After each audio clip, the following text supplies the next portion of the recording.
Now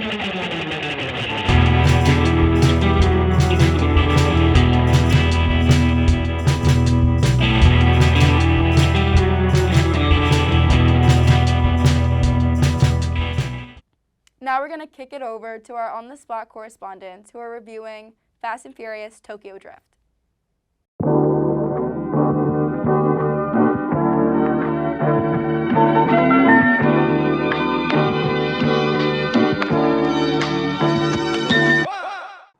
Hi, my name is Meno, Hey, my name's Dino. and we're reviewing the Fast and Furious Tokyo Drift. Here's the trailer.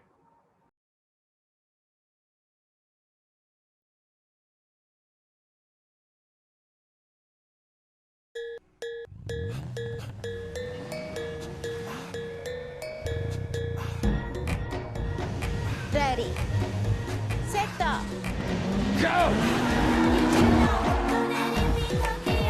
It's called drifting. What do you mean, drift? The cars are lighter. The tires are slick. When you drift, if you ain't out of control, you ain't in control. Still need a dictionary?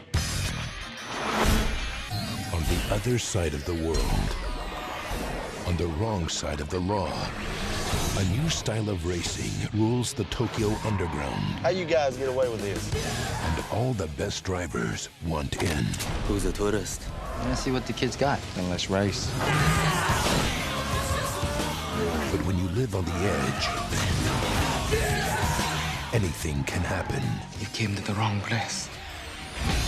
Now, in a place where life moves this fast, That's a lot of money. Hey, you're moving up in the world. You gotta elevate your company. the bigger the risk, the greater the rush. Stay away from them. All my life, people have told me I don't fit in. Maybe I've just been in the wrong place.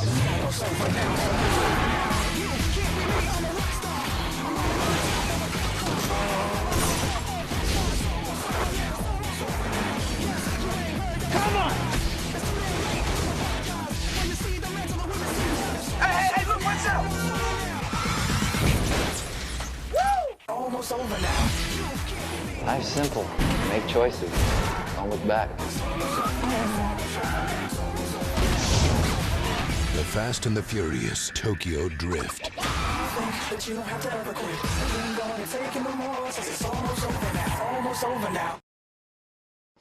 All right, Dana, so before getting into anything, I want to first off ask you about the characters. What did you think about, like, the cast? Me personally, I really like the cast. Han is, like, my favorite character in any Fast and Furious movie, not just this one. I think Sean's a cool guy. Like, I don't think the person who plays him is, like, the best actor. The delivery's kind of off at times, but, he's likable and, like, you kind of want to root for him later. I think Twinkie, he's really funny, like, comic relief. I think he's awesome. He, like, adds, like, a different, like, layer to this movie. And I think just the cast overall is, like, really cool, and I sort of wish we got more of them just outside of, like, Han and Sean. What did you think? Honestly, in regards to the protagonists, I 100% agree with you. But I'm gonna focus more on the antagonists. Morimoto, he is such a dislikable character. It's amazing. You got to be such a good actor to become, like, so unlikable. And DK, his Yakuza affiliations and stuff.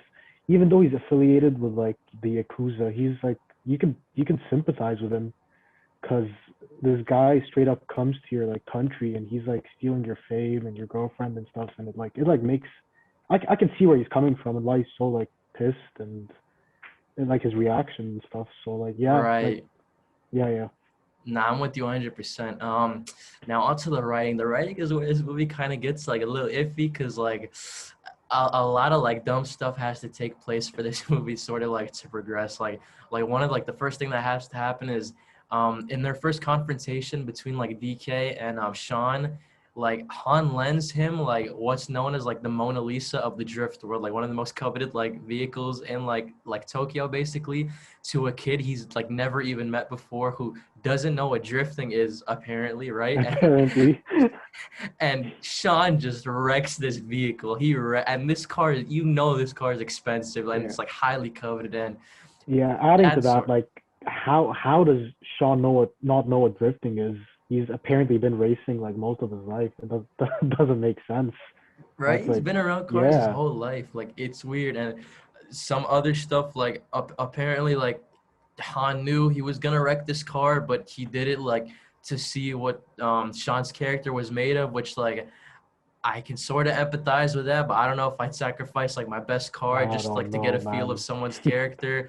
Some other stuff later as the movie progresses, like Han's dad says, "I'm putting you on a flight to like back to like the U.S. or whatever." After Sean's beef with DK just gets really serious and he has a gun pointed at him, and he literally makes enemies of the Yakuza. But after Sean says, "Let me fix my mess," his dad's like, "Oh, Yeah. you're all good. I respect you for not doing the same The, thing as me." his dad switches from like strict as hell to like, oh, do whatever you want, man. Go mess with the Yakuza. No, not And a it's problem. crazy because like Sean is like a troublemaker and his dad knows this, so that's why he's being so strict on him. But Yeah. his son makes enemies with the Yakuza and he's like, "Oh, you're good. Go handle it by yourself." Like no rational parents doing that, but like No it's way. whatever.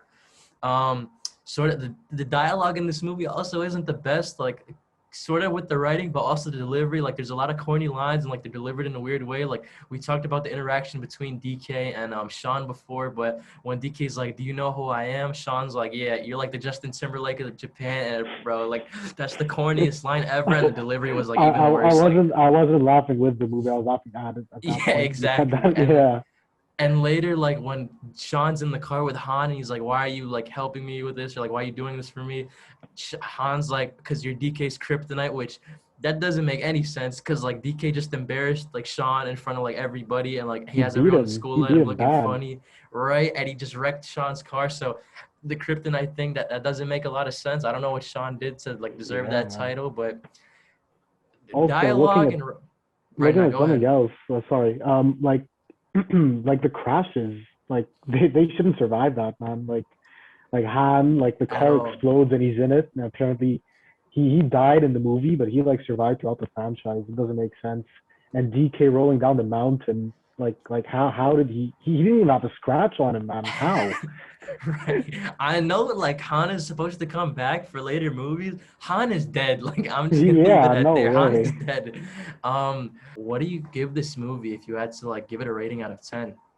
Okay, so from a critic's point of view, I give it like a 6 because the movie really takes itself seriously. It's not more of like a satirical sort of movie. And like a lot of the stuff we talked about that doesn't make sense, it just like it doesn't add up. And I mean, it's taken itself too seriously for me to overlook some of the more like some of the plot holes in the movie. But like if I was like looking at it as the average viewer, or if I was just watching the movie for fun, I'd definitely give it like a 9. I like Like couldn't agree wow. more with you. Yeah, there's some things like that you just can't forgive in this movie that are like that are pretty bad. And like it hurts me to say this because I really love this movie, but I love it too, man. I'd agree with the score 6, but yeah, personally, if I was able to like include my bias, like I'd give this movie like a high, like a 9, a 9.5, just because like aside from like all the things you could punish it for, I like wish I got more of it. Like I love this cast. I love the setting of Tokyo. I wish there was a sequel just I with want a Tokyo Drift and sequel. the Fast and Furious, like just with these characters, because that's how much I love this movie. I wish they made like a universe just out of this, but like I don't know if that's Definitely, enough like yeah. to make a whole universe out of it. But yeah, if I think just if you're able to just like sit back, like chill with some friends, if you're just looking for a good time, because like you said before, like this movie is just like fun, you know what I mean? So if you're just able to sit back, Definitely. kind of turn your brain off, just enjoy it, like I think you could get a really good time out of this movie. And yeah, it's like one of my favorites for sure. Oh, it's one of my favorites too. I just gave it the 6 because it takes itself too seriously. For Like I sure. said, like if I was just the average viewer and I wasn't actually trying to critique it, I'd definitely give it a 9. Yeah. Nah, I couldn't agree more. All right, that's it from us. Back to you guys in the studio.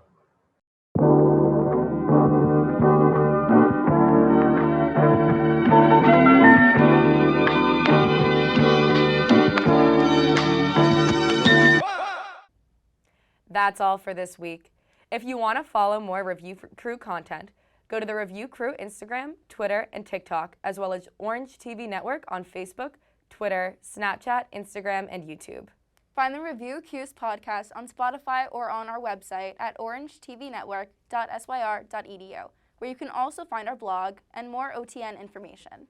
Check out this week's screening hosted by University Union, The Green Knight. Also be sure to check out Friday Night Movie Night on OTN. This week's movies are He Walked by Night, Plan 9 Outer Space, and The Jackie Robinson Story. See you next week.